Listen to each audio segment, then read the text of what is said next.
Esse é o podcast do Zero à Primeira Joia. Eu sou o Thiago Moreira. Eu sou Pedro Oliveira. E hoje nós vamos falar... Quais dificuldades que eu vou ter para aprender a ourivesaria? Esse é o tema de hoje. Deu uma travadinha, mas Deu uma travadinha. Faz parte. Esse podcast é basicamente para discutir todas as estratégias que você precisa conhecer antes de confeccionar a sua primeira joia. Todas. Então, bora lá. Qual é a nossa primeira pergunta de hoje? Bom, a primeira pergunta é qual dificuldade maior que eu vou ter para aprender a joalheria? Cara, eu acho que essa sua pergunta é a pergunta de 99% das pessoas. A maior dificuldade, ou uma das maiores, que são várias, é ferramentas. No qual sentido? De comprar? De comprar, de escolher, de encontrar as ferramentas Nossa, ainda certas. tem essa questão ainda. Ferramenta é um dos grandes problemas da ourivesaria. A gente está num país que tem acesso a muitas ferramentas, mas não as melhores ferramentas. Então, a gente tem limitações e tem que ponderar isso aí. Por quê? Se a gente ficar só se apegando na questão de eu quero ter a melhor ferramenta, ou eu só vou fazer se eu tiver a melhor ferramenta, a gente tem duas barreiras. Primeiro, a gente não encontra. Segundo, às vezes não é acessível. Então, ferramenta é uma das maiores dificuldades. Hoje tem as fornituras online, que supre essa falta, principalmente para quem está longe das grandes cidades. Mas mesmo assim, a gente tem algumas dificuldades. Tá? Uma dúvida, as ferramentas nacionais estão vindo agora com boa qualidade? Sim, a gente tem ferramentas muito boas aqui no Brasil.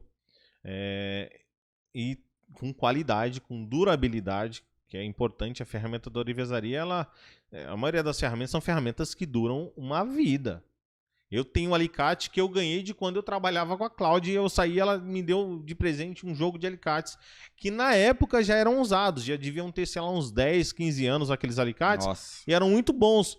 E eu tenho até hoje esses alicates aqui. Já tem 14 anos que eu saí de lá.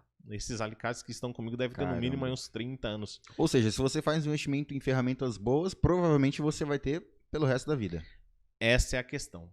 Fazer um bom investimento. E aí que começam as dificuldades. A galera fala, Thiago, quanto eu vou gastar para montar uma oficina? Gente, vocês vão gastar um bom dinheiro. Dá para eu aprender sem ter uma oficina? Olha, é a mesma coisa de você tirar a habilitação e não ter carro. Você vai ficar dependente de quê? De táxi, do Uber ou de alugar um carro de alguma locadora. Que é como muitas pessoas fazem, elas terceirizam o trabalho, né? Por exemplo, se eu não tenho fundição em casa, eu levo para algum e por eu tô exemplo, terceirizando a fundição é muito específica, mas vamos dar o exemplo da própria oficina. Eu entrei por curso manual da joalheria, mas eu não tenho ferramentas. Como é que eu vou fazer para aprender? Vai ser difícil. Ou você vai procurar um cowork, que não é todo lugar que tem. Cowork, para quem não sabe, é um lugar onde as pessoas se reúnem e dividem aquele espaço, divide os custos, as ferramentas, divide tudo. E aí você aluga um espaço para ficar horas ou dias ali trabalhando. Mas isso não é muito simples assim. A gente está falando de São Paulo. São Paulo a gente tem vários coworks, tem lugar para você trabalhar doidado. Dentre todas as você profissões, aluga, tem ourives que até aluga oficina. É um pouco difícil, mas tem ourives que aluga oficina. Então, você tem possibilidade. Agora, como eu vou aprender sem fazer investimento? Isso é difícil. O brasileiro em si ele tem vamos dizer que é um pequeno defeito aí, tá? Um pequeno probleminha. O que ele quer fazer? Ele quer aprender, quer fazer tudo, ganhar dinheiro e não investir nada. Não rola. Isso não tem como. É praticamente impossível você começar algo sem investir. Tá bom. Quanto hoje se gasta para investir, já que a gente está falando de investimento? Às vezes eu até soltei um trechinho de um vídeo lá, de um stories que eu respondi essa semana no Instagram, falando que você gasta em média R$10.000 para montar uma pequena oficina. Que é uma boa grana. E aí a galera fica doida comigo, que eles falam assim, Thiago, eu gastei 4, eu gastei 6. Aí vem outro falar, eu gastei uns 10, outro vem, eu gastei uns 12. E aí vem um falar, eu gastei 2. Chega a ser duvidoso. Parabéns. Em que situação ele... Exatamente. Cara, porque assim, a forma que eu vejo, como você deu o exemplo do carro, você tira a habilitação, você precisa ter um carro para dirigir. Mas você não precisa ter uma BMW. Não. Você pode ir para carros mais simples. Você não precisa ter um carro exótico logo de início. Eu acredito que se aplica na ourivesaria também. Porque você não vai ter que ter um espaço assim gigante. Você não vai ter que ter ferramentas sabe, avançadas. Porque uma pessoa que investe, por exemplo, quase 10 mil no laminador elétrico, se ela não usa, não é investimento. É um gasto que ela teve desnecessário. Exatamente. Principalmente no começo, que quase ela não usa. Ou ela usa pouquíssimo. E você deu o melhor exemplo possível. O laminador, por exemplo. Eu não preciso já de cara comprar um laminador de 7, 8 mil reais, 10 mil reais. Com 10 mil reais eu compro um laminador, a bancada, motor de polimento, eu compro praticamente toda a estrutura básica da ourivesaria aí, de uma oficina. Toda estrutura básica. Dá para gastar menos? Dá para gastar menos. É a mesma coisa, dá para eu comprar um carro zero e dá para comprar um usado. Aí vai decidir você vai ter que entender. Por isso que essa é uma dificuldade, uma das maiores dificuldades que a galera encontra. Esse empecilho de investir. E aí fala como é que eu vou fazer. Então, eu posso pegar um carro com 1 ano de uso e eu posso pagar, sei lá, 30% abaixo do valor de um carro zero, às vezes até mais. Ou eu posso pegar o famoso, sei lá, o galinha morta, que o cara tá doido para vender o carro, precisando de grana, e ele precisa se livrar daquele negócio. Então ele põe o preço lá embaixo. Ele vai pôr lá embaixo. De vez em quando acontece isso. E aí a galera que compra uma oficina assim, fala pra todo mundo, não, eu gasto 2 mil pra montar a oficina. Não gasta, isso é mentira. Não é mentira, mas não é 100% verdade, porque é uma situação específica em que aconteceu aquilo. E muito específica, né? Sem contar que a maioria das pessoas, eu, por exemplo, eu não montei minha oficina de primeira. Eu até já postei fotos lá no próprio Instagram, contando lá como que era a minha oficina.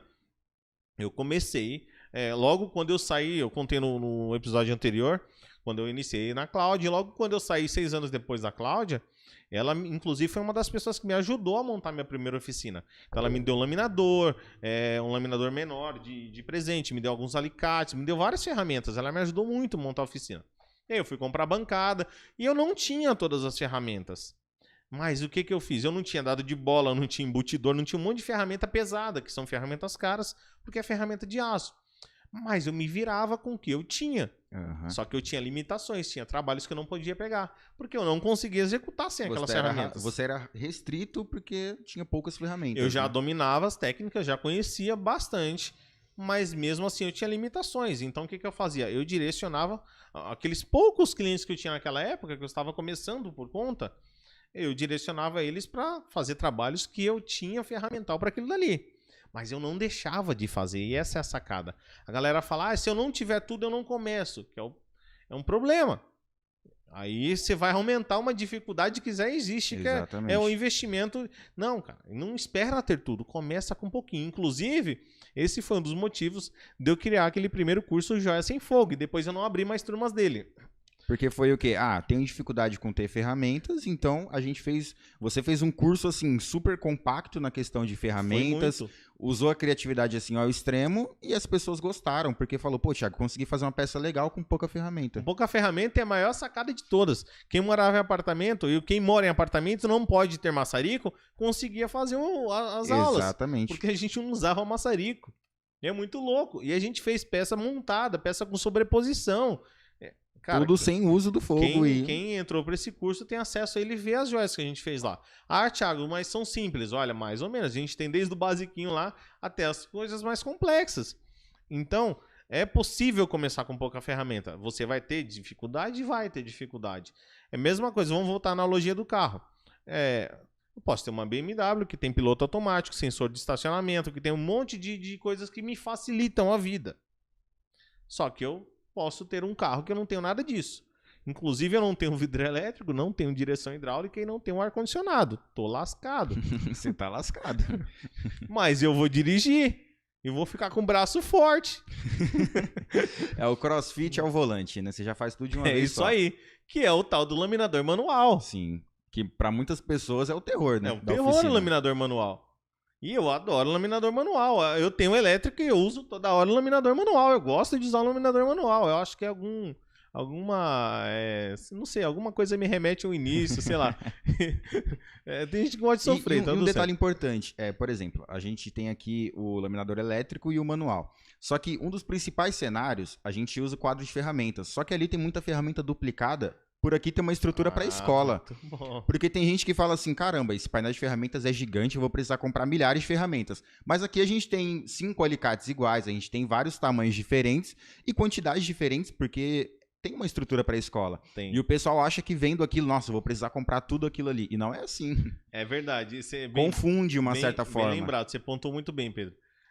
O pessoal pira muito nessa história do quadro de ferramentas que eu tenho aqui na oficina, né?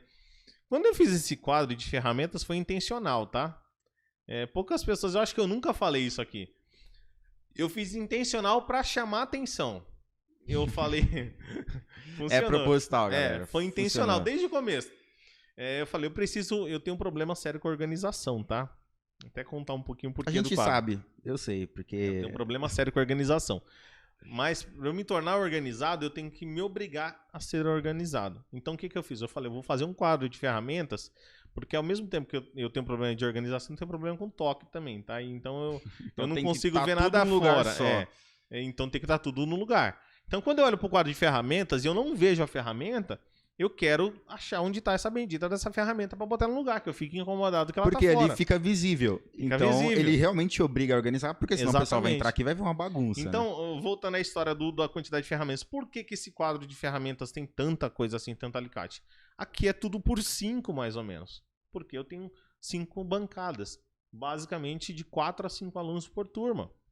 Então preciso ter 5 ferramentas de cada. Aproximadamente. Algumas não precisa tanto porque o uso é menor.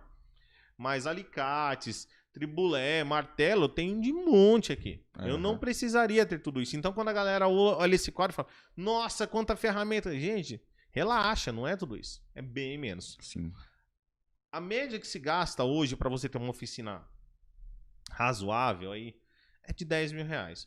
Aí a galera volta a história de falar por que eu gasto menos ou gasto mais. Porque tem lugar que você vai na loja, você compra, você negocia, você paga à vista, você pega desconto. E é muito relativo, vai da onde você mora, com quem você vai comprar, onde você vai conseguir achar as ferramentas.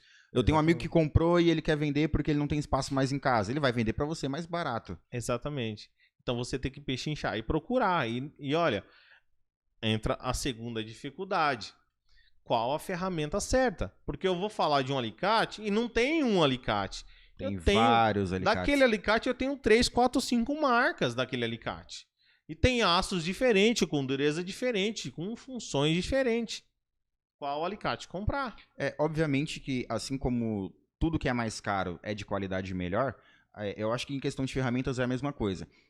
Você tem uma ferramenta que é premium, que é mais cara, e você tem uma ferramenta que é mais barata.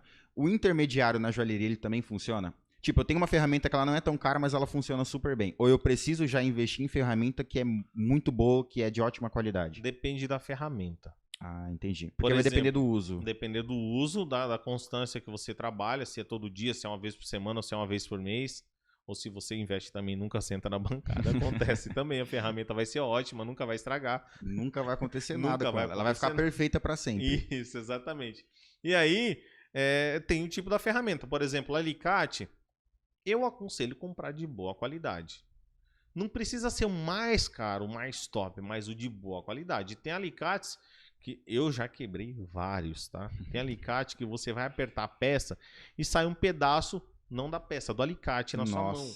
Um pedaço do cabo fica na sua mão. Deve ser uma tristeza, né? Tristeza. Você fala, cara, eu paguei, às vezes não é tão barato assim. Mas também era um razoávelzinho, sabe? Um preço razoável. Mas se é um trabalho pesado, ele não aguenta. Então vai depender muito do trabalho. Eu aconselho comprar alicates bons. É igual fieira. Me perdoe os fabricantes de fieira nacional. São muito ruins. Muito ruins. Segredo, hein, galera? Segredo. Sinto muito falar, mas é a pura verdade. Fieira tem que ser italiana, fieira alemã ou italiana. Porque é um instrumento, assim, é uma ferramenta que você vai exigir muito esforço. Ferramenta de precisão. Eu vou dar um exemplo. Quando eu comecei, eu paguei R$80 numa feira nacional. Era muito barato, poxa. Quando eu comecei assim, quando eu falo que eu saí lá da época da Cláudia, eu montei minha oficina. Paguei R$80. Hoje, uma feira dessa deve estar em torno de R$350, R$400. É uma feira nacional. Eu puxava um fio, saía 2 milímetros. Na teoria, o próximo era 1,90. Puxava o próximo, dava 2 milímetros. Nossa. Aí tá bom, vou puxar o terceiro, que o terceiro eu tenho certeza que vai estar 1,90, né? Dava 1,80. Então, de um pro Como assim? outro que Você não tem uma escala afirmativa ali, é tudo... não tem precisão. Nossa, e isso é muito complicado porque ao mesmo tempo você exige resistência da ferramenta e precisão ao mesmo tempo. Exatamente. Tem que ser uma ferramenta que dura, que tenha precisão e não sofra tanto desgaste. Mas a ferramenta nova, ela não tem uma calibragem, isso é horrível. Sim. Então, esse é um problema. Estou dando exemplo da Fieira, mas tem outras ferramentas nacionais também deixam muito a desejar.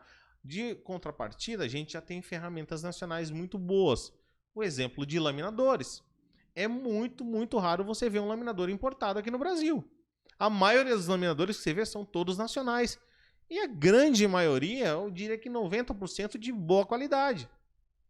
Muito bem preparado, com aço bom, sabe? Com tudo muito bem feito.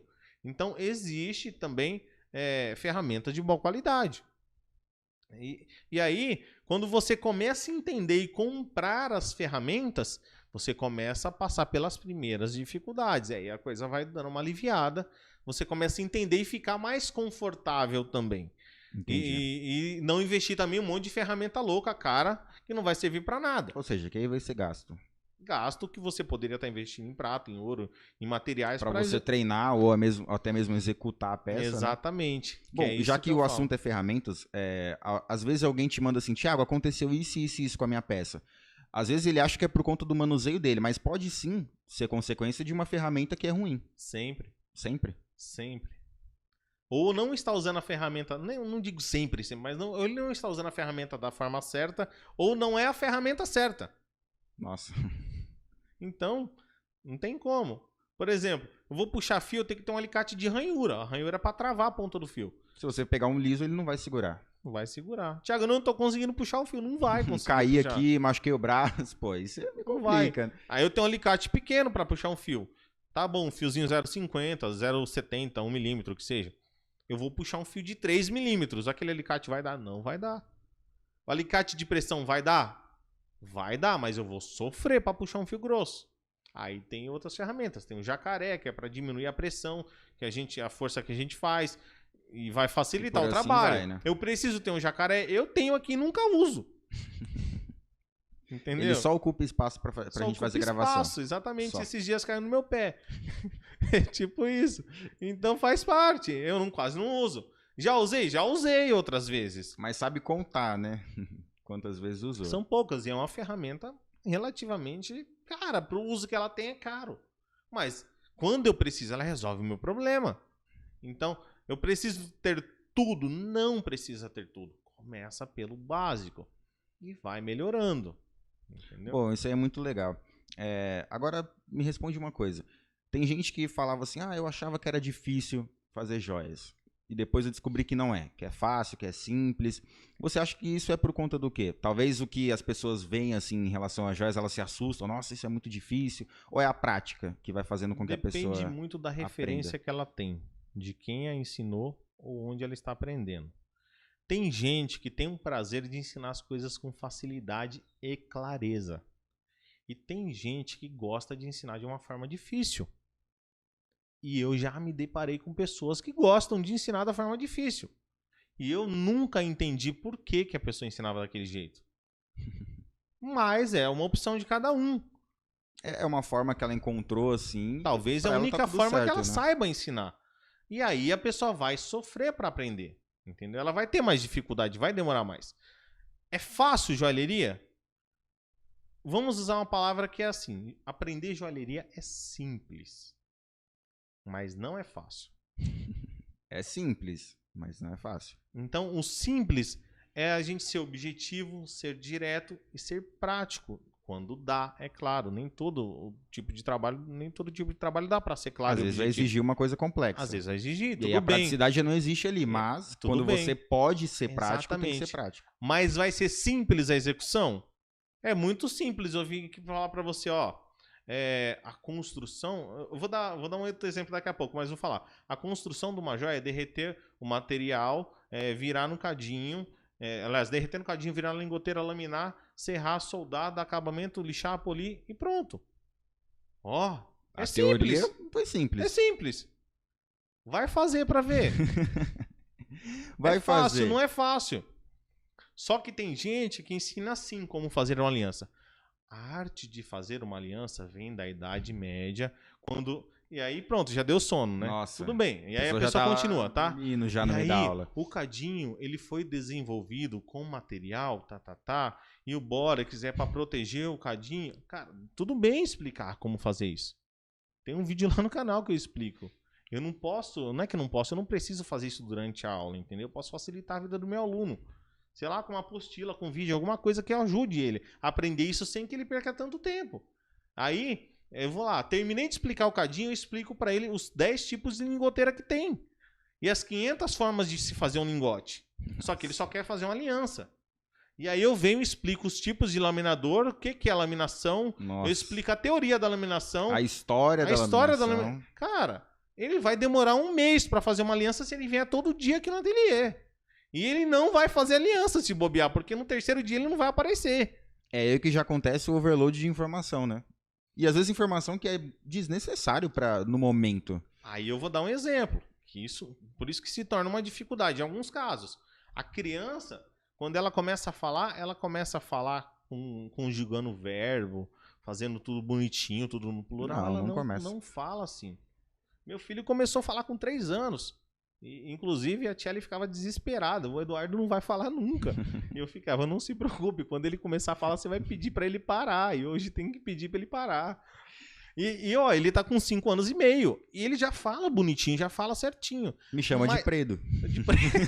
Mas ele chama o Pedro de Predo. De Predo. Então, eu vou exigir que ele fala Pedro? Não. Cara, porque ele é no só momento é uma coisa criança. desnecessária. Eu não posso exigir algo dele ou contar pra ele a história das letras da conjugação. Entendeu? Não. Ele não vai nem querer ouvir, a não ser que você conte de uma forma didática pra ele.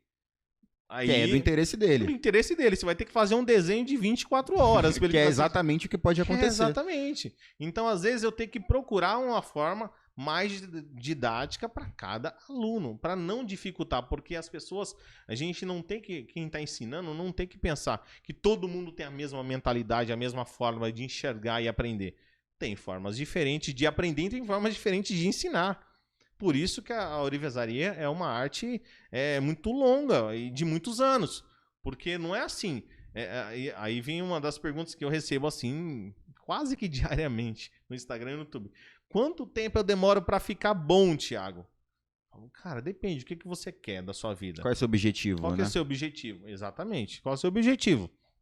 Quero ser um ourives profissional e já executar trabalhos complexos. Olha, começa a trabalhar e começa a estudar o quanto antes. Eu lembro de uma história que eu estava num prédio lá no centro de São Paulo. E aquele centro de São Paulo ainda tem uns prédios muito antigos com aqueles elevadores de grade. Né? Esse mesmo. E aí eu entrei num desses prédios, era um dia de tarde, já quase finalzinho do dia, que eu estava indo buscar uns materiais. E entrou um senhor, acompanhado de uma outra pessoa, e ele devia ter mais ou menos uns 90 anos, cara. Já era muito bem senhor. Velhinho. E eu gosto de conversar, eu gosto de gente, eu gosto de falar. Eu acho que vocês percebem. E aí ele começou a bater papo comigo e, cara, sei lá que andar que era, eu nem sei, devia ter uns 20 andares aquele prédio, ou talvez menos, um pouco. Considerando o tempo que o elevador levava, então dá pra conversar bastante. A gente ficou conversando um tempinho, e aí eu perguntei pra ele quantos anos ele tinha de profissão. E ele falou pra mim que ele tinha aproximadamente ali uns 65 anos de profissão, talvez um pouquinho mais. Na época eu devia estar com 5 anos que eu estava trabalhando, eu trabalhava ainda com a Cláudia. E aí ele perguntou pra mim, e você? Eu fiquei tão constrangido. Pô, como que eu vou falar pra um cara que tem 60 anos de experiência na área se eu tenho só 5? Eu fiquei tão constrangido que eu virei pra ele e falei, eu tô aprendendo a varrer a oficina. Pra não ficar mais constrangedor, né? Exatamente. Aí ele deu risada e ainda brincou comigo. Não, é assim, filho, todo mundo tem um começo. Aí, mal sabia ele o que já tinha acontecido. Mal sabia ele o que eu já tinha feito. Enfim, mas tava no começo, de verdade, ainda tinha pouca experiência. Apesar de já saber muita coisa, eu tinha pouca experiência ainda no mundo real ainda, porque eu tava lá debaixo das asas da Cláudia, ela socorria quando precisava. Então tava tudo certo. E aí, a gente vê que demora-se um tempo pra gente aprender. Não é do dia pra noite e tem formas e metodologias diferentes. Sim. Eu não posso obrigar o aluno a aprender a minha metodologia porque às vezes ele não entende a minha linguagem. Assim como as escolas comuns, por exemplo, meu filho, quando eu fui colocar ele numa escola, eu vi várias escolas para colocar ele. E, cada uma tem uma linguagem diferente. Uma tem uma linguagem um pouco mais religiosa, outra um pouco mais voltado mesmo para a parte acadêmica, de se aprofundar mais, preparar para uma faculdade, já desde a primeira série. Partes técnicas, né? Partes técnicas. Tem escolas que já vai para a área técnica mesmo, né?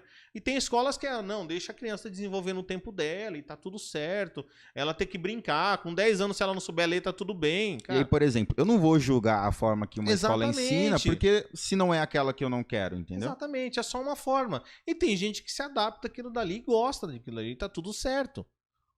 O meu jeito de ensinar é marreta, cara. Marreta assim cara, bora pegar e fazer um negócio, sem dar moleza, entendeu?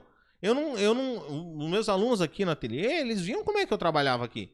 Era assim, você tá demorando muito nesse processo, esse processo não exige tanto assim. Eu vou te mostrar uma forma mais fácil de fazer isso. E aí eu mostrava, o pessoal ficava, nossa, como assim? Por que eu nunca pensei nisso? Aí eu explicava por que ele nunca pensou nisso. Eu falei, porque você tem 6 meses que tá aprendendo. Eu já trabalho normal, né? há 20 anos. Então eu já fiz isso várias vezes. Dezenas, milhares de vezes. Já fiz, sei lá, centenas de peças parecidas com essa. Então eu já tinha aquilo pronto na minha cabeça. Uhum. Mas ele não. Então eu tinha que arrumar uma forma de mostrar para ele que dava para fazer de uma forma mais fácil.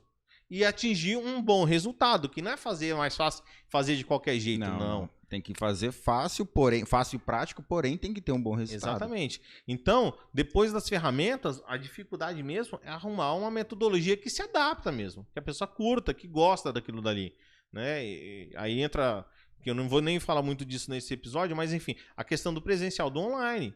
A gente fala, eu só consigo aprender se for presencial. Tudo bem, eu respeito muito. Eu tenho muitos alunos que pensavam assim também antes de entrar para o curso online. E mudaram de ideia. Porque eles estão convivendo com aquilo diariamente. Eles estão vendo que é possível. E olha, inclusive, eu já recebi relatos de alunos, tá? Que eles me falaram o seguinte, Thiago, quando eu fazia alunos de outro estado, né? Longe de São Paulo, quando eu fazia em escolas presencial, eu percebia que se eu fosse botar no papel a quantidade de tempo que eu pegava na peça, não chegava a 40% do tempo. Nossa. 60% do tempo da peça, quem fazia era o meu professor. E no dia que eu recebi esse relato, eu falei, caramba, eu acho que eu também faço isso aqui na escola. E eu me dei conta de um erro que eu também cometia. Qual que é o problema disso? Você está fazendo e você está resolvendo o problema do aluno. Então ele nunca vai saber solucionar um problema. Exatamente. Ele não está aprendendo a ser autônomo. E você sabe o que é pior? Às vezes ele não quer ser autônomo. Ele quer ter uma dependência do professor. Exatamente. E acontece muito isso. É muito normal. Só que no online não dá, cara. Eu não consigo ir lá e pegar na mão dele. Como a gente falou no podcast anterior, é 50% seu e 50% do aluno. Dele. E olha, dos meus 50%, eu faço 150%. Eu explico nas aulas de uma forma como se eu estivesse falando no ouvido do aluno. Antes dele me fazer a pergunta, eu já estou respondendo para ele. E eles falam isso para mim, Thiago, na hora que você estava fazendo, eu estava com a dúvida e você falou a dúvida que eu estava. Porque eu já estou acostumado com isso. E quando eu estou gravando uma aula, um vídeo, vocês podem ver. Eu já antecipo o problema e já te conto. Se acontecer X, você faz Y. E acontece o X na hora que eu estou falando. Porque eu já vi aquilo, eu já vivenciei aquilo muitas vezes. Né? Então eu tenho que facilitar para o meu aluno. Eu tenho obrigação de facilitar para ele. Mas eu não posso ir lá, pegar a vara e levar ele no rio para pescar. Sim. Eu ensino ele a pegar a madeira, construir a vara. E eu falo para ele qual que é a isca. Mas quem tem que pescar é ele. Quem tem que construir a vara é ele. Eu não posso fazer para ele. Senão ele vai ter sempre o Thiago ali do lado para aprender, para fazer, resolver o problema. E ele acaba não aprendendo. É claro que, como eu disse, alguns vão gostar muito, porque vai ter uma autonomia. Outros não vão gostar. E tá tudo certo. Não existe uma regra. Isso não tem que ser obrigatório ser assim ou ser do outro jeito. O importante é você fazer. Que seja no presencial ou que seja no online. Mas faz alguma coisa. Se mexe. Tem gente que ficou o ano passado de 2020 esperando 2021 chegar. E 2021 chegou. E o que a pessoa fez? Nada. A gente já está na segunda semana. Segunda semana é isso mesmo? Acho que é segunda, porque terceira. Eu comecei em janeiro no começo de dezembro. Então estou um pouco adiantado. A gente está tudo confuso, né? Estou muito confuso. Mas eu ainda chego lá. Enfim, eu já tô achando que eu tô quase em fevereiro, né? Mas começou o ano e a pessoa não fez nada. Ela só tá pensando, eu ainda vou fazer. Mas em 2021, cara, já é 2021. Acorda. Faz alguma coisa, se movimenta. Alguma coisa, entendeu? Se movimenta. Então vai ter dificuldade. Você vai ter dificuldade de encontrar uma metodologia que funcione para você. Você vai ter dificuldade de encontrar ferramenta. É normal isso. E aí que tá, com as dificuldades a gente também aprende. Sim. Entendeu? Isso é muito bom. Você vai aprender o que é ferramenta boa comprando ferramenta ruim. E vai acontecer. Porque você vai falar, caramba, vale a pena investir numa ferramenta melhor para mim ter mais qualidade de trabalho. Aí. E você vai aprender de uma forma mais fácil, aprendendo com mais de uma pessoa em alguns casos. Você vai testar com um, você não vai gostar, talvez você não goste. Você vai testar com outro, talvez você não goste também. Mas vai chegar uma hora que você vai testar com uma pessoa que você fala, cara, a linguagem dessa pessoa é clara para mim, faz sentido. Eu gosto do jeito que ela expressa a coisa. E para mim fica mais fácil entender. E talvez para outra pessoa fala, eu não gosto dessa linguagem. Eu queria uma linguagem mais formal. Eu não queria a linguagem do Thiago, porque o Thiago às vezes é muito informal na forma como ele explica as coisas. Mas para algumas pessoas é de fácil entendimento. E aí acontece a seleção natural. E a gente vai escolhendo tanto o cliente que eu quero atender, o aluno que eu quero atender, né, a pessoa que eu quero atender. E ele também vai escolhendo com quem ele quer aprender. Sim. Isso é normal. E não tem o certo ou errado para isso, tá? É o que é melhor para cada um. Agora, por exemplo, na minha escola de música, eu tinha a opção de fazer um plano personal e um plano que seguisse as metodologias e módulos da escola. Na joalheria isso é possível? Por exemplo, eu quero aprender algo, só que para mim aprender esse algo, eu tenho que passar por todos os módulos iniciais, ou eu posso ter essa questão de versatilidade de chegar em você e falar, Thiago, quero aprender a fazer isso. E você vai criar aulas específicas para o aluno aprender aquilo. Vamos entender usando a analogia da música, tá? Eu falei assim porque é mais fácil. Quanto tempo você toca? Ixi, já uns 6 a 4 anos. Se eu te entregar uma peça de Mozart, você toca? Não. Por que você não toca? Porque eu acho que vai ser bem complicado. Bem difícil. A joalheria é muito parecida. Se eu pedir para o cliente, para o aluno fazer uma peça clássica com muitas cravações e muita estrutura de caixa, um monte de coisa, ele não vai conseguir. E o pior, ele vai se frustrar e não vai querer aprender nenhum básico. É necessário você aprender a base da joalheria. Se você não entender o porquê de preparar o cadinho com bórax, na hora que você vai derreter não vai dar certo. O metal vai grudar no cadinho. E vai dar ruim. Vai dar ruim. Você tem que aprender. Quando você vai aprender música, nem sempre você começa... A gente deu um exemplo no episódio anterior. Você não começa aprendendo toda a teoria musical, toda a parte prática. Você começa misturando os dois, um pouquinho de cada. E você não começa aprendendo uma escala pentatônica. Não. Você não começa aprendendo uma escala de Lídio, né? Lídio que fala? Isso. Porque é difícil. É difícil falar até o nome. Você começa aprendendo Dó, Ré, Mi. E olha, quando você bota o Fá já fica difícil. E aí se a gente pegar uma escala da música mais básica, escala de Dó, que as 3 notas principais é o Dó, o Fá e o Sol, que são as notas mais fáceis que tem do violão, por exemplo, no começo é muito difícil a pessoa fazer as 3 notas. O dedo não responde. E o tempo não responde também, porque a cabeça não funciona ainda para aquilo dali. Tá travado, né? Tem gente que tem uma coisa mais natural, que ele vai pegar aquilo dali, ele vai ouvir e vai fazer aquilo sozinho. Isso acontece, existe essas pessoas, mas não é comum. O mais comum são as pessoas que vão fazer aquilo por várias vezes até aprender como fazer. Isso é o natural. E tem gente que é fora da curva e tá tudo certo. Ou seja, para aprender joalheria eu tenho que aprender sempre os princípios básicos. Você tem que aprender a base da joalheria. Se você não aprender a base, pode ser que você consiga ter bons resultados. Mas em algum momento você vai precisar voltar na base. É a mesma coisa de construir uma casa sem fazer a estrutura. Vai chegar uma hora que ela vai desmoronar. Se dá algum probleminha de erosão no terreno, vai fazer buraco e ela vai cair. E você vai ter que construir tudo de novo. E quando você quer construir uma casa num lugar onde já foi construído e derrubou, cara, o trabalho que dá para você tirar aquele monte de entulho e construir de novo é muito pior. E o que é entulho? Entulho é aquelas coisas que a gente aprendeu errado. São os conceitos que colocaram na gente errado, as crenças que colocaram erradas. Por isso que reaprender é muito mais difícil do que aprender. Então dá para personalizar? Até dá para personalizar.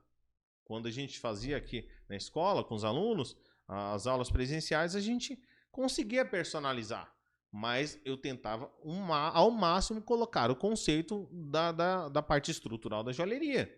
Se a gente pegar hoje o curso Manual da Joalheria, ele já passou do básico. Mas eu falo para todo mundo que ele é básico. Por quê? Porque tem coisas lá que deveriam ser básicas para aprender. E as pessoas não sabem. Sim. E elas querem um avançado. Tiago, eu quero um intermediário, eu quero um avançado. Mas você fez o que tá aí? Não. Ela não fez nem a base ainda. E ela já quer o avançado. Ela não dominou a base. Tem que dominar a base. Se você... Olha, agora tem uma analogia boa, cara. Você sabe qual que é a melhor comida que a gente come? Você tem ideia? Pra você, qual que é a melhor comida que tem? Cara, arroz e feijão, tá tudo certo. Arroz, feijão, bife e ovo em cima. Pronto. Putz, se tiver batata frita é bom pra caramba. Complimentou. E tem a gente acabou de almoçar, com fome né? agora assistindo. Desculpa, gente. Só que tem arroz e feijão bem feito e tem arroz e feijão mal feito. Exatamente. E é arroz e feijão, cara. Não Continua era pra ter sendo diferença. Arroz e feijão. Mas tem o arroz e feijão que ele é muito bom. E essa questão da joalheria tem o básico, que ele é tão bem feito, que ele é muito bom. É uma joia bonita, bem executada, bem acabada. Ela é muito bem feita, ela é básica, mas ela é bem feita. Tem o outro básico da joalheria, que é o mal feito. Aquela peça que parece que sofreu acidentes. Isso, aí você pergunta pro aluno, mas já deu acabamento? Aí ele já. Aí você olha assim, tipo... Aí você fala, eu não devia ter perguntado. Era melhor não ter perguntado. E aí encontra as comidas refinadas. E é todo mundo que gosta da comida mais refinada? Não, cara, tem gente que não vai gostar daquela comida. Porque ela não tem o hábito daquilo. Então ela não vai curtir aquele negócio. E tá tudo bem também. Tem que respeitar, e né? Tem a comida, aquela mais aprimorada, tudo que também não é bem feita. Sim. Você pega umas joias assim mega, cheio de pedras, sei lá, com 200, 300 diamantes cravados. E quando você vai ver, a peça tá mal acabada. A cravação tá mal feita. E ela não fez nem um café ou nem um arroz com feijão. E ela já quis gourmetizar o arroz com feijão, cara. Ela não aprendeu a fazer o arroz com feijão direito. E ela quer gourmetizar o negócio. Mas eu posso botar um negocinho aqui? Posso botar... Cara, você pode botar o que você quiser. Se vai ficar bom é outra história. Domina o básico. Quando você não aguentar mais fazer o básico, que você já está tão bom a ponto que você já pode ensinar outra pessoa, é hora de você partir para as coisas mais complexas. Eu demorei 20 anos para me interessar em aprender cravação. Porque a vida inteira eu tinha na mente que, cara, se tem cravador, para que eu vou fazer cravação? Eu nunca pra quê? quis. Não precisa. Eu nunca quis fazer cravação. Os caras são bons. Só que de uns anos para cá eu venho sentindo a necessidade de aprender. Mas eu já domino mais do que o básico da joalheria. Ou seja, tá na hora de acrescentar alguma coisa Eu vou legal. brincar de ser cravador agora. E o Alfeu que me aguarde lá em Brasília. O Alfeu e o Oscar que vai estar aqui com a gente na imersão. O Oscar também. Vou pegar a cravação a raiz com o Oscar aqui. E a cravação de microscópio com o Alfeu lá em Brasília. Ele que me aguarde lá. Porque eu vou brincar de ser cravador, cara. Eu não sei se eu vou ser cravador. Eu nem sei se eu quero ser cravador. Mas eu quero aprender a cravar essa parada. Porque eu acho legal pra caramba. Acho bonito. E se não é pra fazer direito, eu também nem quero. Mas eu já tenho noção de cravação. E eu já faço as cravações, só que eu nunca mostro pra vocês. Porque é muito ruim. É muito ruim. E eu não vou mostrar porque é ruim. Se eu aprender a fazer direito, e eu vou aprender a fazer direito, eu vou mostrar. Mas caso contrário, não me peçam cravação. Eu não mostro aqui, entendeu? Aí, ó, se vocês já tinham dúvida aí de alguma coisa relacionada à cravação, o Thiago já respondeu todas. Ele não é bom. Mas a gente dá um jeito. Cravar pra você é uma dificuldade? Ou é porque você não gosta? Eu não aprendi a gostar. Tem coisas na orivesaria que a gente não vai gostar de fazer, isso é normal. E também é uma dificuldade, porque a gente acha que tem obrigação de fazer aquilo dali. Eu vou dar um exemplo de duas coisas que eu não gosto de fazer mais de jeito nenhum, e eu faço por obrigação. E pra mim é difícil porque eu faço por obrigação. Uma delas é colar a peça. Eu odeio mexer com cola. Cara, quando você pega aquela cola e secante, aquilo começa a grudar e fica puxando e pega no dedo, e a cola secou e você não conseguiu pôr na peça, aquilo é um inferno, velho. É um desespero. Cara, eu não aguento aquilo, eu não tenho saco pra aquilo. Eu faço por obrigação. Porque se eu pudesse, eu pagaria alguém só pra ficar botando a cola pra mim nas peças. Não dá, é insuportável aquilo. E eu faço, tudo bem, mas eu não gosto, eu deixo claro pra mim mesmo, porque eu não posso reclamar pra ninguém. A segunda coisa que eu não gosto também, e tem gente que adora, é lavar peças. Eu não gosto de lavar peças. Eu não sei se porque na época que eu trabalhava em fábrica, essas coisas, a gente lavava 300, 400 Nossa. peças e ficava 2, 3 horas lavando com a mão toda enrugada. Eu odeio lavar peça, cara. Eu não gosto de lavar peça. Caramba. Se precisar, eu fico 24 horas ininterruptas polindo peça. Mas você não fica lavando. Até a massa de polimento chegar no osso do dedo. Vai gastar o dedo e eu vou ficar polindo. E eu vou gostar, vai ficar formigando o dedo, mas eu gosto. Agora lavar. Eu não gosto colar. de lavar. E colar piorou, cara. É o segundo pior. Eu não curto. Então você vai se deparar com momentos que você não vai gostar também de fazer determinadas coisas. E tem gente que vai adorar a cravação e vai querer virar cravador. E tem gente que não vai querer. E tudo bem. Tá tudo certo. Você vai procurar as coisas que você vai melhor. Como eu mostro aqui as coisas que eu faço melhor. E não tem nada de errado quanto a isso. Tá? Eu acho que é importante a gente saber o que a gente gosta e focar naquilo.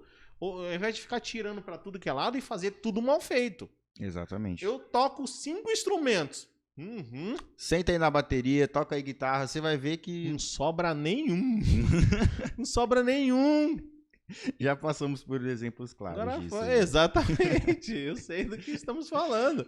Mas fala que toca um instrumento e toca bem feio, bem bonitinho ali, faz E um tá tudo certo, arroz né? com feijão bonitinho, sabe? Toca o basiquinho, mas toca direitinho, toca no tempo certinho, assim, no volume bonitinho. Sabe aquela coisa que dá prazer em ouvir? A joia é a mesma coisa, tem Aquela joia coisa que dá prazer de ver, ela né? dá prazer de ver, você fala, cara, que joia bonita. Às vezes eu vejo joias dos meus alunos assim, eu falo, cara, que legal, por que eu nunca tive essa ideia? E é uma coisa tão simples, eu falo, por que eu nunca tive essa ideia? E isso é dedicação, né? A pessoa se dedicou a aprender aquilo, então ela vai fazer aquilo Ela bem faz feito. bem feito, ela tem gosto de fazer aquilo dali. Às vezes eu converso com alunos que eles estão tentando fazer umas coisas muito loucas, eu falo, gente, calma, não precisa de tudo isso. Ah, mas eu vi no, sei lá, no Pinterest, vi não sei aonde. Cara, tudo bem. O Discovery Channel. né? Aí você vai ver a forma como aquela peça foi feita. É impossível fazer aquela mão. Sim. É impossível fazer até no 3D em alguns casos. Só que o pessoal é MacGyver, eles fazem o negócio. E aí você vai ver o tempo que a pessoa demorou para executar um trabalho daquele, ela demorou 6 meses para executar uma peça daquela. E tem joias desse preço. E desse tempo. Quando eu falo desse preço, estou falando de joias de 300 mil euros. Joias de 1 milhão de euros. Estou falando de joias caríssimas. Caríssimas. Que o artesão fica ali meses fazendo. Só que a galera quer ficar 2 horas na bancada e fazer a mesma coisa. Aí fica um pouco difícil, né? Não dá. Você vai ter que se dedicar um pouco mais, vai ter que trabalhar um pouquinho aí a questão do tempo na sua vida. E o tempo para acontecer também. Não é só o tempo de dedicação. Vai um tempo para as coisas acontecer, isso é normal. Então, tem que superar essa dificuldade também do aprendizado, a dificuldade do tempo. Porque eu quero ficar bom, só que eu quero ficar 10 minutos por dia na bancada. Não tem como. Você vai ter que ficar no mínimo 1 hora. Por que 1 hora? 1 hora é o tempo que você tem para o cérebro começar a entender o que você está fazendo, a mudança da sua rotina e assimilar todo aquele processo.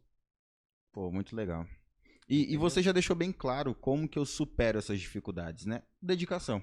Dedicação. Dedicação. Não dá para fazer nada sem se dedicar. Apesar que tem alguns casos que são bem complicados. Por exemplo, eu tenho um tio que ele adora Fusca, adora a vida inteira, tem carros mais novos, mas ele gosta de Fusca. Só que a vida inteira ele dirige de um jeito assim meio assustador. Ele não aprendeu a dirigir legal, pelo menos na minha opinião, e é só a minha opinião, não interessa a minha opinião para ele. Mas assim, qualquer um que tem um pouquinho mais de noção, percebe que tem alguma coisa errada ali com a pessoa. Tudo bem, mas ele adora dirigir daquele jeito. E tudo bem, ele não vai dirigir melhor. E às vezes você pega alguém que está começando agora, e você fala, caramba, você dirige há quanto tempo? Ah, eu tirei a carta tem 2 meses. Você fala, não acredito. Não acredito. O pessoal né? vai estacionar na menor vaga que tem. Parece eu só consigo estacionar carro em vaga pequena. Vaga grande, o carro fica torto. É impressionante. É um negócio, eu não sei. É um problema isso. É um Quanto problema. menor a vaga, mais perfeita fica a baliza. Nossa. Tem espaço? Se é grande, Cara, eu não é sei. porque eu acho que você usa os outros carros como base, entendeu? É, Aí pode fica mais ser. fácil. Se pode tem ser. espaço, tipo, fala, encostei, né? Já qual tá... que é a minha... Tá bom, né? Tipo aquele amigo, quando eu bater eu aviso. É isso. É tipo... Mas tem gente que dirige a vida inteira e não dirige bem. E tem gente que começou agora e você fala, cara, eu não sei. A Como pessoa... assim, né? A joalheria é do mesmo jeito. Tem gente que faz joia a vida inteira. E você pega assim o trabalho da pessoa e fala, cara, que coisa feia, mal feita. Não é feio de estética, é o feio do mal acabado, do mal feito. E assim, tem às vezes aquelas pessoas que elas se dedicam tanto em coisas complexas que o básico fica feio. O básico fica feio. Ela consegue estragar uma aliança redonda, cara. Eu não sei como. Talvez fazendo uma quadrada, né? Um Acontece. acabamento ruim. Eu não sei, tudo bem. Ou enfeita tanto que ao invés de ficar legal, fica feio. Exatamente. E às vezes a história do menos é mais é verdade. O menos às vezes é mais. E acontece em muitas áreas. E eu acho que a Menos é joalheria mais. também adota Acontece, isso. é questão de bom senso e a gente vai falar disso em algum momento nos próximos podcasts, entendeu? Tá tudo certo. É, em questão de termos de dificuldade, algum aluno já passou por isso? De achar que é muito difícil, você sofrer muito para ensinar? Não diria nem Olha, sofrer para ensinar, mas você ter que dedicar um tempo a mais, uma conversa a mais para ele se destravar. sim, e você falou a palavra certa, se destravar. Às vezes eu me deparo com alunos que têm alguns bloqueios, e às vezes eu percebo e às vezes não. Né? Nem sempre eu consigo identificar isso, tá? Não é uma coisa tão simples. Quando eu falo que eu identifico um bloqueio, que eram bloqueios que eu mesmo tinha, e eu fui superando isso ao longo do tempo. Então, às vezes eu pego com alunos que eu me deparo muito com alunos perfeccionistas. Isso é muito normal. Muita gente é perfeccionista. E qual que é o problema? O problema é que quem é perfeccionista demora mais tempo para desenvolver. Porque ele não aceita fazer mais ou menos. Ele quer fazer perfeito. Então demora tanto tempo para executar aquilo dali que a pessoa simplesmente não faz e ela trava. E acaba deixando... E ela deixa de fazer. E aí eu tenho que tentar trabalhar isso. E às vezes não é uma conversa só que resolve. São várias conversas. São conversas, são dias, né? E aí sabe quando que ela vai perceber que ela precisa fazer? Quando ela conseguir terminar a primeira. E ela entendeu o tempo que ela demorou e ela podia ter economizado e já tá fazendo a segunda peça. E ela fala, caramba, se eu tivesse tido um pouquinho mais de esforço, eu conseguiria... Eu iria conseguir terminar a peça e já começar a fazer outra no tempo que eu demorei só pra destravar, né? É só pra destravar. E aí... mais ou menos assim que eu penso. E às vezes eu falo pros alunos. Faz. E o próximo você melhora.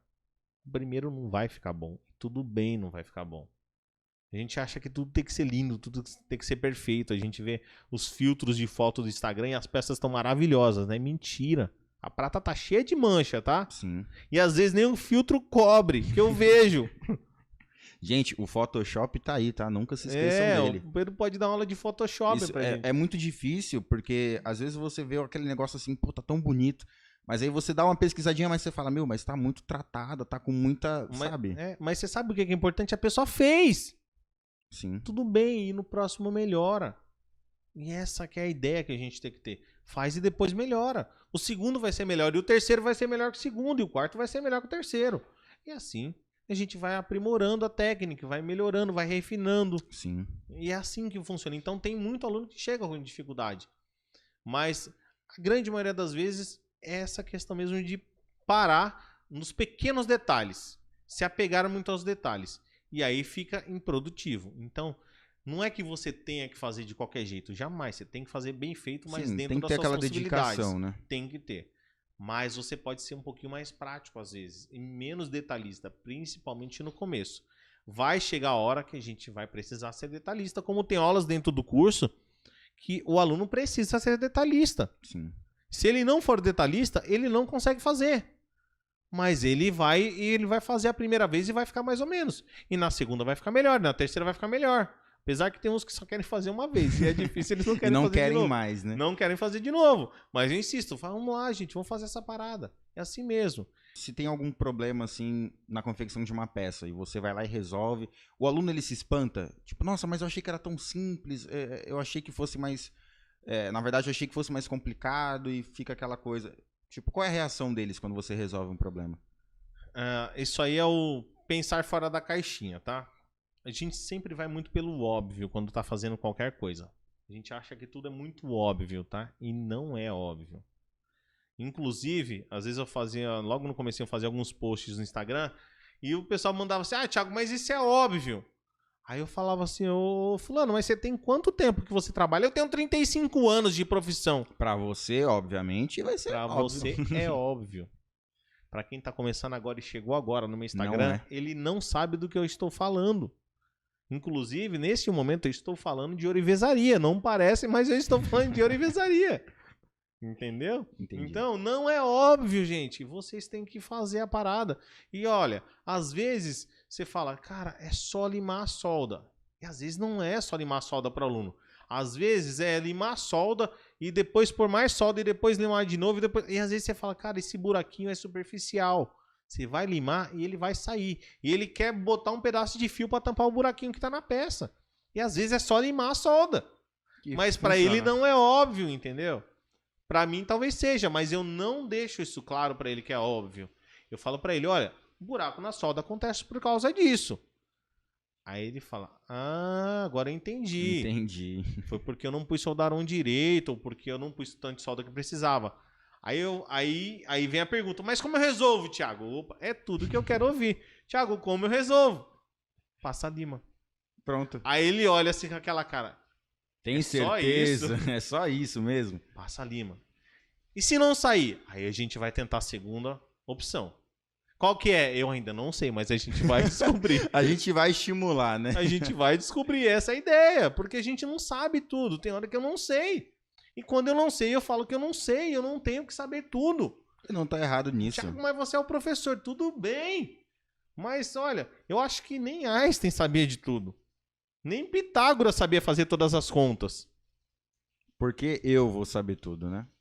Beleza, inclusive, se você chegar... eu já fui criticado de vídeos aqui no canal que a pessoa falou pra mim, Thiago, a sua conta tá tão ruim que nem Pitágoras entende. Hoje tudo bem. Hoje em dia as aulas teóricas é a que a gente mais tem elogio, né? Então, eu acho que se serviu de aprendizado pra gente, tudo certo. E quando aconteceu isso, o que eu fiz? Eu fui estudar, eu fui entender o porquê que aconteceu aquilo. E eu falei, cara, a pessoa tem razão. Não da forma como ela falou, mas ela tem razão. Se ela não entendeu e ela é especialista no assunto, imagina quem não é. Coitado, né? Coitado. Eu falei, eu tenho que mudar minha forma de ensinar. E olha, uma das aulas que os alunos mais gostam e mais me elogiam, das aulas teóricas principalmente, é uma dessas aulas. É as aulas que eu falo das ligas do ouro. E a galera fala assim, Thiago, eu achei que ia ser a aula mais chata do curso. Eu tô adorando. É muito louco isso. Então eu peguei uma coisa que poderia ser ruim e transformei numa coisa boa. E a pessoa que criticou meu vídeo nunca vai ver essa aula. Nunca. Porque ela não vai ser meu aluno. Entendeu? E assim, tudo bem, cara. Você aprendeu... Eu não vou acertar tudo toda hora. Eu não vou fazer tudo perfeito. E eu tenho consciência disso. Inclusive, se você pegar o primeiro vídeo do canal, a gente errou muito. Quando eu digo a gente, eu falo eu e o Pedro, que tá comigo desde o começo. Desde o primeiro vídeo. Eu errei na hora de falar, ele errou na hora de cortar e ficou tudo errado. E a gente fez mesmo assim. E a gente subiu o vídeo mesmo assim. Na hora que você sair desse podcast, vai lá no primeiro vídeo do canal. Rola a barra até o primeiro vídeo. E coloca lá, Thiago, você tinha razão. Só pra gente saber. Só pra gente saber se você viu. Vai lá e coloca, Thiago, você tinha razão. O vídeo tá muito ruim. Ninguém vai entender o que tá acontecendo naquele vídeo. Mas vocês vão entender, mas eu fiz. Porque o feito é melhor que perfeito. Você precisa fazer o negócio para desenvolver. E essa é a maior sacada. Quando você vai fazendo, você aprende. Você aprende errando. A gente falou isso no episódio passado. Sim. Mas você aprende de alguma forma. Inclusive, quando você erra, você aprende como não fazer. Ou seja, leva como aprendizado, Nunca é prejuízo, é sempre aprendizado. Ou acerta ou erra. E quando erra, você aprende como não fazer. E tá tudo certo. Tudo certo, né? Você ganhou de todo jeito. E aí, por exemplo, essa humildade que a gente teve, assim, de reconhecer que o vídeo não estava bom o suficiente, fez com que a gente gravasse outro vídeo. Vamos gravar outro vídeo de apresentação, vamos? E a gente melhorou. Então, acho que assim, na joalheria é a mesma coisa, sabe? É. A gente tem que ter a humildade de reconhecer o erro, de falar, caramba, essa peça não ficou tão legal por isso. Na próxima, você pega e constrói uma melhor e resolve aquele problema. Então, muitas pessoas eu acho que têm essa trava porque não quer ter a humildade de reconhecer que tá ruim, que precisa melhorar. E aí fala, caramba, tem que estar tudo perfeito. Não, não tem que estar. É isso aí. O importante é fazer. Inclusive, o primeiro vídeo, agora talvez tenha porque eu vou falar, tá? O primeiro vídeo não tinha dislike. E o vídeo novo, que foi o vídeo mais da hora que a gente fez de apresentação, tinha 5 dislikes. Ou seja, as pessoas odiaram o vídeo que ficou bom. Não dá pra e o gente vídeo entender. ruim, elas gostaram. Não dá pra entender. Não dá pra entender, as pessoas são malucas. E tudo bem. Tá tudo certo. É só a opinião delas, eu não posso fazer nada a respeito. O importante é que ela teve pelo menos uma ação. Ela fez alguma coisa, ela não gostou e mostrou que não gostou. E tá a nossa ação certo. gerou reação, né, na verdade. Tá né? tudo certo. É isso que a gente quer, movimento. O que não pode é ficar parado. Exatamente. Tem que fazer alguma coisa. Esse foi o podcast do Zero, a Primeira Joia. Eu sou o Thiago Moreira. Eu sou Pedro Oliveira. E a gente se vê no próximo episódio.